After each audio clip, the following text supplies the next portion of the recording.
দীঘায় উঠবে রেকর্ড পরিমাণে ইলিশ, আশাবাদী মৎস্যজীবী থেকে মৎস্য ব্যবসায়ীরা।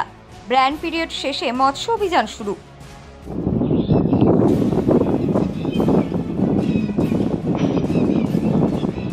ব্র্যান্ড পিরিয়ড শেষে মৎস্য অভিযান শুরু।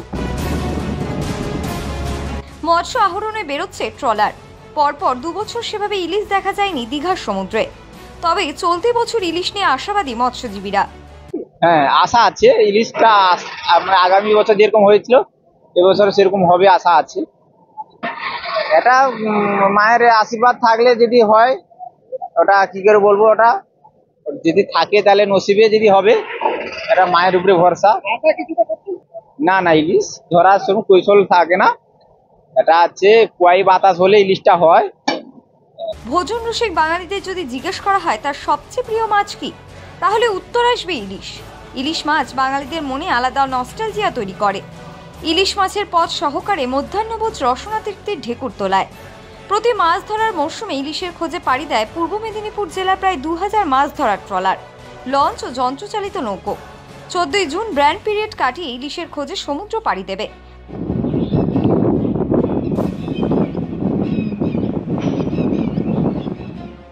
রাজ্য সরকারের যে গাইডলাইন ছিল সেই গাইডলাইন মেনে মৎস্যজীবীরা 61 দিনের ব্যান পিরিয়ড আজকে শেষ হচ্ছে 14 জুন। আজ থেকে এবং আগামীকাল 15 জুন থেকে তারা মৎস্য আহরণের জন্য বেরোবেন।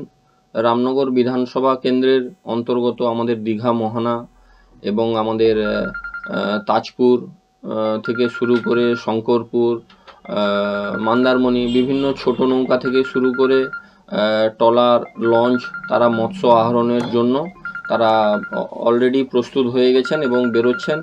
এবং এর ফলে আমরা আবার সেই সামুদ্রিক মাছ বাজারে হাটে আমরা দেখতে পাবো এবং তারা মৎস্য আহরণের ফলে তারা মাছ পাওয়া যাবে আমাদের বিভিন্ন বাজারে।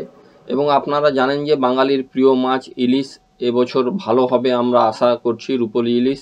তাই তারা রাজ্য সরকার এবং পঞ্চায়েত সমিতি থেকে শুরু করে আমাদের মৎস্য দপ্তরের যে গাইডলাইন ছিল তারা পালন করেছেন, তারা মৎস্য শিকারে বেরোচ্ছেন, তাদেরকে আমি শুভেচ্ছা জানাচ্ছি।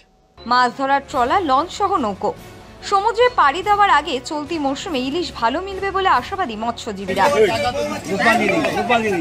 ব্যুরো রিপোর্ট, সংবাদ যখন 24x7।